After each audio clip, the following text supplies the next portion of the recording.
Exceed Your Vision, faites des thèses. Hugo Gaillard, bonjour. Romain Pironnet, bonjour. Bonjour. Je n'ai pas écorché vos noms, donc c'est bien. Alors, Romain Pironnet, vous êtes IRG Paris-Est, ou plutôt vous étiez, puisque vous avez soutenu votre thèse de doctorat. Quel était le titre ? Alors, je me suis intéressé à la gestion des ressources humaines dans les universités françaises, sous l'angle de leurs instruments de gestion, puisque les universités françaises ont vu leur autonomie, en théorie, se développer avec la loi d'autonomie des universités en 2007. Et ça m'a donné envie de me demander, mais finalement, qu'est-ce qu'il en est dans les faits ? Est-ce qu'on peut, oui ou non, affirmer que les universités françaises ont gagné en autonomie sous l'angle de la gestion de leurs ressources humaines ? Institut de recherche en gestion de l'Université Paris-Est. Tout à fait. Hugo Gaillard, Le Mans Université. C'est ça, Le Mans Université, laboratoire Gains, donc docteur en chiffres. Je fais actuellement une thèse, moi donc j'ai pas encore eu la chance de soutenir ni l'opportunité d'ailleurs, sur la prise en compte et le management du fait religieux en contexte privé ou public.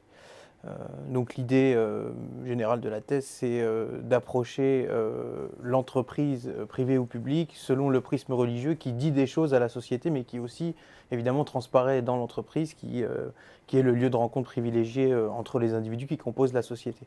Donc il y a des implications évidemment managériales, mais aussi sociétales. Libre parole aux jeunes chercheurs, c'est le thème de cette émission. Pourquoi on s'engage dans une thèse ? Voilà, très concrètement, pourquoi on y va et qu'est-ce qu'on y trouve ? Alors pas parce qu'on est maso, mais parce qu'on a un questionnement qu'on a envie, une question qu'on a envie d'investiguer. Et en l'occurrence, moi à cette époque-là, j'avais un peu traîné mes guêtres dans les organisations universitaires. C'est quand même un monde à part, les organisations universitaires. On croise des enseignants-chercheurs, des enseignants, et puis des personnels qu'on a l'habitude de résumer sous l'acronyme BIAT, c'est bibliothécaires, ingénieurs administratifs, techniciens santé sociale, espèce d'acronyme dont on a le secret à l'université, qui regroupe un ensemble de métiers différents et qui représente à peu près la moitié des personnels qu'on peut croiser dans les universités françaises. Et puis, c'est vrai que moi j'avais l'habitude de travailler tantôt avec les uns, tantôt avec les autres. J'étais témoin de situations de gestion. Il arrivait, en même temps, on avait le contexte de l'autonomie des universités. J'étais en plus dans un établissement qui était en train de préparer sa fusion, la fusion de quatre établissements.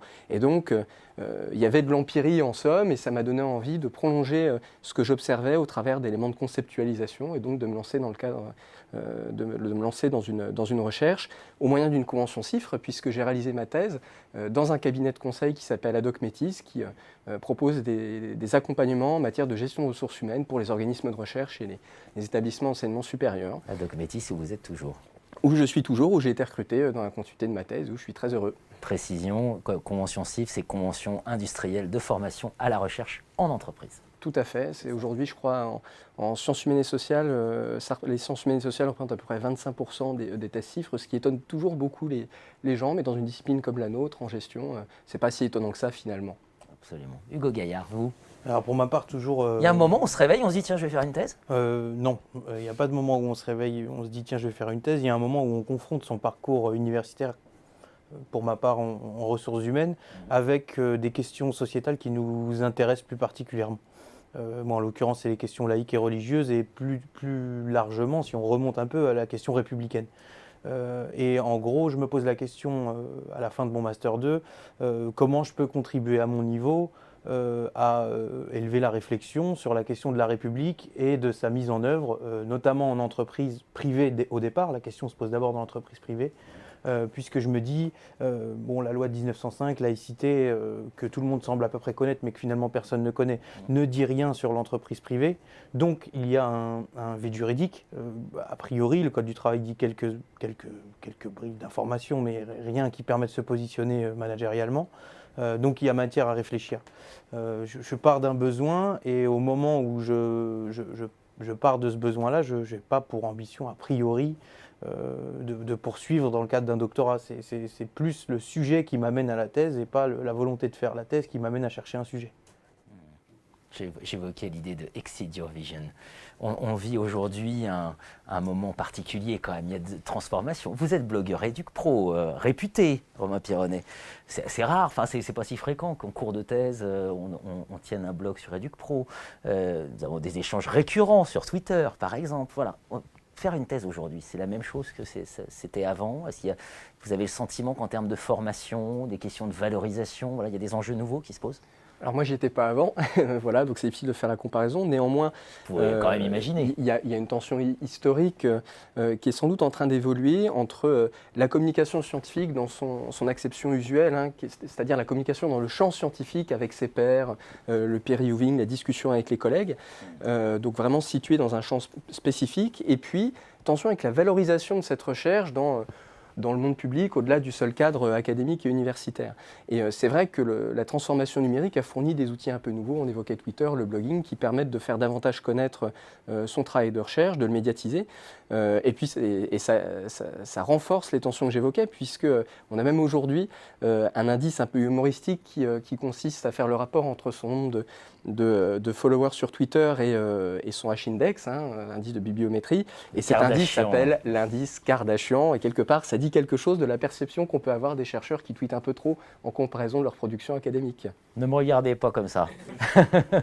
On peut aussi compléter en disant que finalement, le nombre de chercheurs qui tweetent réellement, non pas qui ont un compte Twitter, qui tweetent une fois toutes les conférences, disons, le nombre de chercheurs qui tweetent réellement et qui font progresser, moi je pense que la connaissance peut aussi progresser sur Twitter, ou en tout cas qu'on peut accompagner un processus de réflexion via Twitter, via des échanges.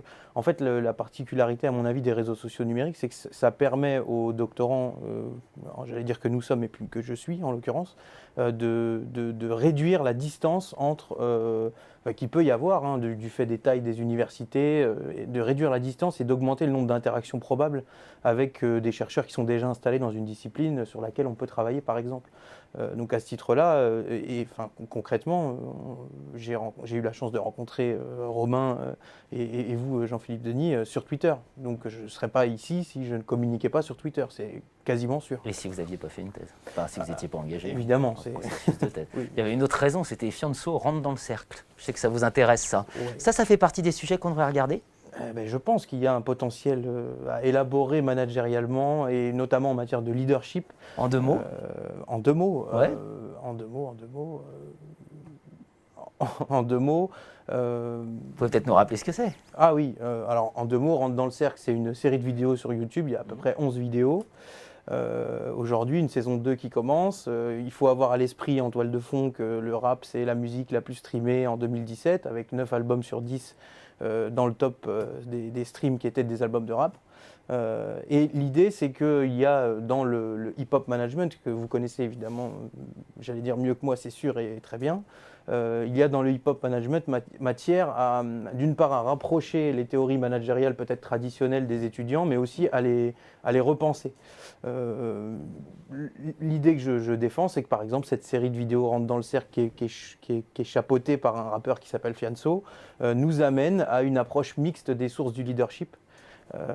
Notamment un leadership qui est des sources du leadership qui est tour à tour processuel, qu'on peut imaginer parfois inné et qui est parfois souvent distribué dans son style. Il y a un certain nombre d'éléments qui sont intéressants, ça appellerait à plus de développement, mais je pense que le hip-hop au sens large peut nous amener à re-questionner nos certitudes que nous n'avons pas en tant que chercheurs dans le domaine du leadership. C'était une boutade, quoique, mais Romain Pironnet, on a des terrains comme ça qu'on devrait rendre davantage visibles, parce que ça, là, on évoque ça, c'est une émission de télé, c'est sur YouTube, une chaîne YouTube.